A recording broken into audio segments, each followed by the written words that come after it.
हे friends, हाय। हमारे channel में आप सबका स्वागत है।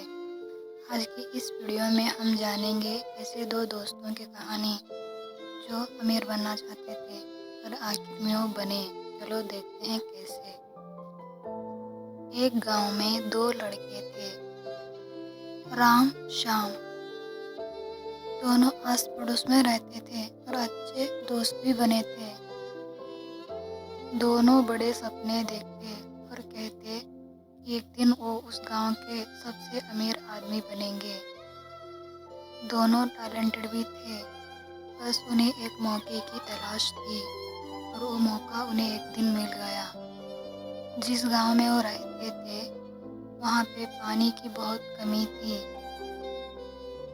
बाजू के नदी से पानी ला करके गांव के एक हाउस में यानी कि टैंक में डालने का काम उन्हें मिला। दोनों बाल्टी लेकर के चल दिए नदी की तरफ। पूरा दिन उन्होंने पानी ला करके हाउस में डाला। शाम को हर बाल्टी के बदले गांव के मुखिया ने उन्हें पैसे दिए। ये देख शाम बहुत खुश हुआ। मुझे यकीन नहीं होता कि हमारे सपने सच हो गए। और कहने लगा, मैं जूता कपड़े घर सब खरीदूंगा। लेकिन राम चुप था। पूरा दिन बाल्टियां ढोने की वजह से उसके पीठ में दर्द हो रहा था और उसके हाथ में छाले पड़ गए थे। अगली सुबह बाल्टी ढोने की बात सोचकर ही वो घबरा रहा था। उसने डिसाइड किया कि वो नदी का पानी गांव तक लाने का कोई दूसरा रास्ता निकालेगा। अगली सुबह दोनों दोस्त बाल्टी के साथ फिर से नदी की तरफ चल दिए। तो रास्ते में राम ने अपने दोस्त श्याम को अपना प्लान बताया।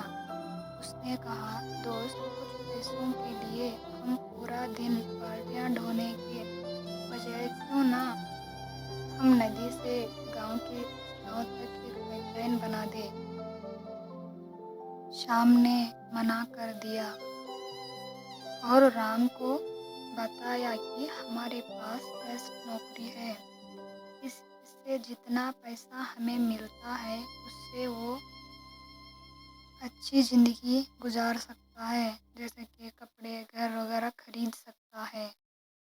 और देखो, हमें वीकेंड में छुट्टी भी मिलती है और हर साल 2 हफ्ते की वेकेशन भी फ्री में मिलती है। अपने दिमाग से ये पाइपलाइन का इरादा निकाल दो और बाल्टियां ढोने के काम पर ध्यान दो। लेकिन राम इस बात से जरा भी डीमोटिवेट नहीं हुआ। राम ने अपने दोस्त श्याम को अपना पूरा प्लान आसानी से समझाया। दिन के आधे हिस्से में बाल्टियां ढोने का काम करेंगे और आधा हिस्सा और छुट्टियों के दिन वो पाइपलाइन का काम करेंगे। इतना समझाने के बावजूद श्याम ये नहीं माना। लेकिन राम को अपने सपनों पर यकीन था, इसलिए वो अपने प्लान के हिसाब से काम करना शुरू कर दिया। सब लोग राम का मजाक उड़ाने लगे और कहने लगे, राम दी पाइपलाइन मैन।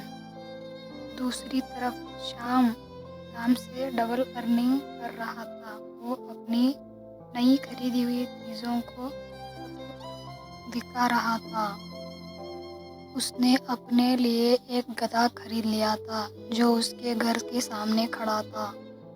घर, कपड़े जैसे बिना ज़रूरी के चीज़ों के लिए वो पूरा अपना पैसा बर्बाद कर रहा था। शराब खाने में लोगों को वो अपनी तरफ से एक गिलास शराब पिलाता तो सब लोग उसकी तारीफ करते और उसके मजाक पर हंसते रहते। राम ने अपनी कामयाबी को नापने के लिए उसे छोटे छोटे टुकड़ों में तोड़ रखा था। हर दिन देखता कि उसने आज का काम पूरा किया है या नहीं। दिन महीने में बदल गए। राम का काम आधा पूरा हो चुका था।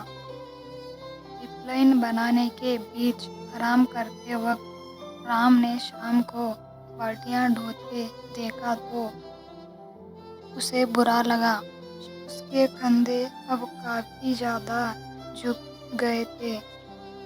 ہر دن کام کرنے کی وجہ سے اس کی چال دھیمی پڑ گئی تھی۔ اب شام ناراض اور چڑچڑا رہنے لگا تھا۔ وہ اس بات سے چڑھتا تھا کہ ہر دن وہ اب بالٹیاں ڈھونے کے بندھن میں بندھ چکا ہے، زندگی بھر کے لیے۔ شام پوری طرح شرابی بن چکا تھا۔ لوگ اسے لو آ گیا شام بالٹی والا کہتے تھے اور اس کی نقل کرتے تھے اور اس پر ہنستے تھے۔ اب دوسری طرف رام کا وہ بڑا دن آ گیا۔ پائپ لائن پوری ہو گئی۔ اس پائپ لائن نے گاؤں کے تازے پانی کی کمی کو پورا کر دیا تھا، اس لیے دوسرے گاؤں کے لوگ بھی اسی گاؤں میں آ کر بسنے لگے۔ اس گاؤں کی ترقی ہوئی اور یہ سمردھ بنا۔ اب پائپ لائن پورا ہوا ہے تو رام کو بالٹیاں ڈھو کر کے پانی لانے کی کوئی ضرورت نہیں رہی۔ ہر پل، ہر وقت، ہر دن پانی بہتا رہتا۔ جتنا زیادہ پائپ سے پانی بہتا اتنا زیادہ پیسہ رام کی جیب میں آتا۔ اب رام کو پیسوں کے لیے کام کرنے کی کوئی ضرورت نہیں تھی۔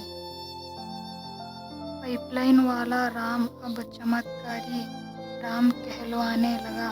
سب لوگ رام کی تعریف کرنے لگے۔ گاؤں میں پائپ لائن آنے کی وجہ سے شام کا پورا کام بند ہو چکا تھا۔ اب وہ پائی پائی کے لیے ترس رہا تھا۔ اس کی حالت بد سے بدتر ہو چکی تھی۔ رام کا ایک کام تو پورا ہو چکا تھا، لیکن پوری دنیا کے ہر شہر کے ہر گاؤں تک پائپ لائن بچھانے کا اس کا پلان تھا اور اسے اس نے اپنا مقصد بنا لیا تھا۔ اس میں رام نے اپنے دوست شام کو بھی اپنے ساتھ ملا لیا۔ رام نے پائپ لائن کا ایک پورا سسٹم بنایا۔ سے وہ گاؤں دیش کے ہر گاؤں میں پائپ لائن بچھانے کا کام کیا اور بہت سارا پیسہ بھی اس نے کما لیا۔ آج بھی لوگ ان کے پائپ لائن کا سسٹم کو فالو کر رہے ہیں۔ تو فرینڈس، اس سٹوری سے ہمیں یہ سیکھ ملتی ہے کہ فائنینشیل فریڈم پانے کے لیے ہمیں جتنا ہو سکے اتنے پیسیو انکم سورس کو بنانا ہوگا۔